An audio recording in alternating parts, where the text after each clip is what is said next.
Hi, I'm Peekta, nice to meet you. If you're new here, I'm an artist and today we're doing an art challenge. I have created a chart that over time I will create 25 Minecraft mob fusions from. I am a huge fan of Minecraft, so I thought, why not make more of it? On top of visually creating new mobs, I went a little overboard and have conceptualized them a little bit. 25 is a lot of mobs to create, which is why I will be choosing 5 total mobs this video. I will choose the first one myself, randomize the next 3, and the last one will be my decision again. It's like a little mob decision sandwich. I do intend to fill the entire chart, so maybe look forward to more videos about this in the future. That's enough yammering, let's see what I decided to pick first. Drumroll please. For the first Minecraft mob mashup, I chose Creeper and Ocelot. When I was making this fusion chart, I made sure I got this pairing in there because I knew it would be adorable. Something I like about the chart is that I have the flexibility to decide which mob will be the base of the art. I went with Creeper to be the base because the idea of a cat exploding was very saddening. Let me cover the underlying issue with this fusion. Cat plus Creeper. If you don't know, creepers are afraid of cats. My workaround to this is that the Ocelot creeper would function more as a wild cat who is afraid of village cats. I also think this fusion works because they're both notoriously jungle mobs. Creepers less so, but tell me those suckers don't have S-tier camouflage. But hey, they both hiss. I took inspiration from a real-life Ocelot with a fur pattern that would substitute the very random pixelated texture of a creeper. I decided the mob would be called a wild creeper. My concept for how the mob would function is that the tail is similar to how a bomb fuse burns. I think every time you're close, the tail burns a little farther down until you're out of range. This means if you eventually get near the mob too much, it will end up exploding. The wild creeper's fur would also puff up like a scared cat every time you're near it, which is a secondary indicator that the fuse is burning. This mob would probably be a biome variant for the jungle, so don't worry about them roaming around your plains biome home. In my opinion, the mob is really freaking cute, so I fear I would explode my house trying to bring it home. If the wild creeper is your favorite, comment. Oh man. Now time to shake things up a little bit. I need to randomize our second Minecraft mob mashup. Let's spin that wheel.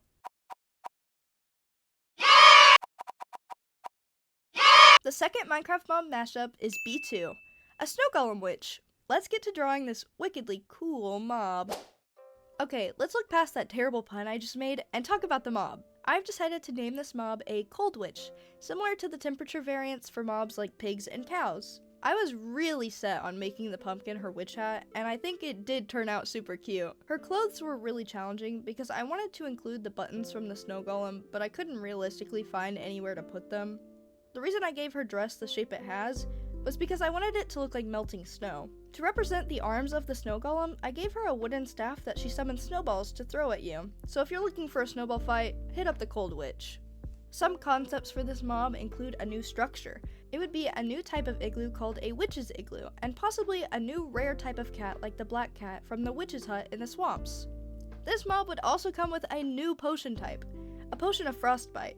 This potion would give the target the frostbite effect that also comes from powdered snow. I figured if you kill her while she's holding it, you could get the potion. This would be a new fun way to spice up the snow biomes with new structures and mob drops. I really like her design, and I'm genuinely really proud of the concept. If the Cold Witch is your favorite mob, comment brr. If you thought that was cool, get ready for our third mob. Wheel, my fate rests in your hands.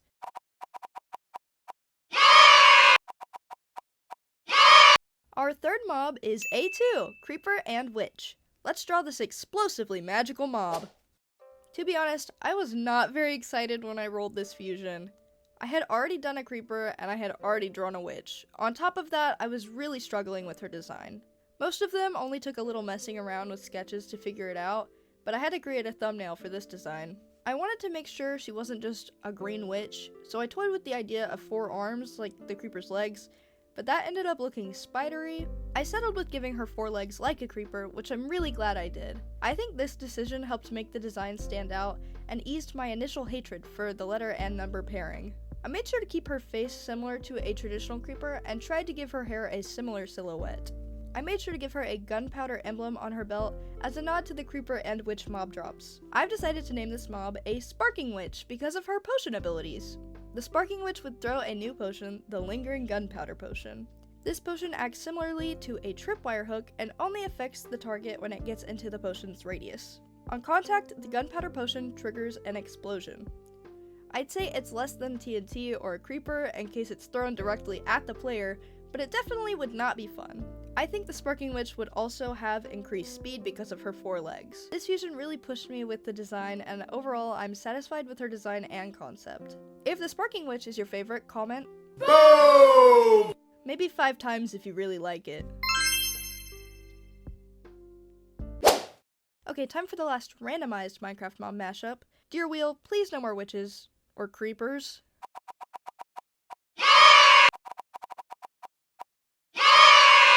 Our 4th mob is E3.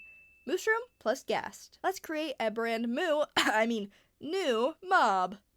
I was honestly really excited about the results of the wheel this time. Anything mushroom related is gonna be awesome. What I did not expect was to be a little stumped at first. I initially was going to make a ghost cow because I thought it would be cute, but it's a little difficult to fit 9 legs on a cow.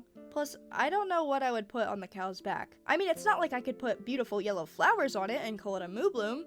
Yes, I'm still upset that we don't have that beautiful creature, but back to the mushroom ghast. I went with a ghast base and basically just made it a big floating cow. I decided to turn the cow pattern into ghast ears and put a big patch on its back that is actually a bunch of soot and ash from the nether. I thought about making the mushrooms the nether fungus, but I was scared to stray from the prompt of mushroom too much. Also, look at his little mushroom tail. Despite it being just a big cow, I think it would actually fit the nether environment pretty well considering it's red. It could also be in the overworld now that happy ghasts are a thing. This is probably one of the more straightforward mob fusions with a very clear 50-50 on mob themes. Some concepts for the mushroom ghast include shooting spore balls that when aggroed on a player would just turn the ground around them into mycelium and mushrooms. It's not the most impressive mob, but it is one of the cutest. If the mushroom ghast is your favorite, comment no!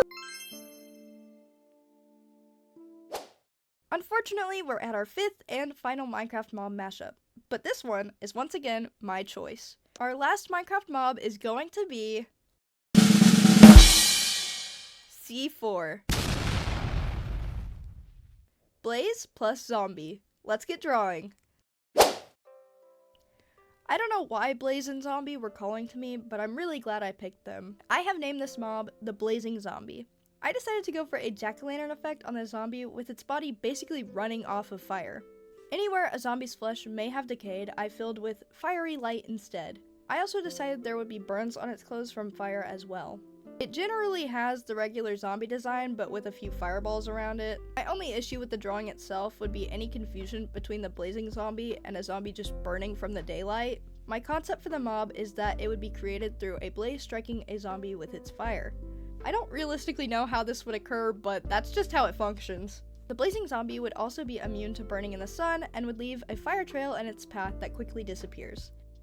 Every attack from the blazing zombie would give the target the burning effect zombies on fire normally do. If the mob spawns with weapons, they would always be enchanted with fire aspect. Although it's not that elaborate, I do think it's really cool, and seeing it at night would also be pretty sick. If the blazing zombie is your favorite, comment Fireball.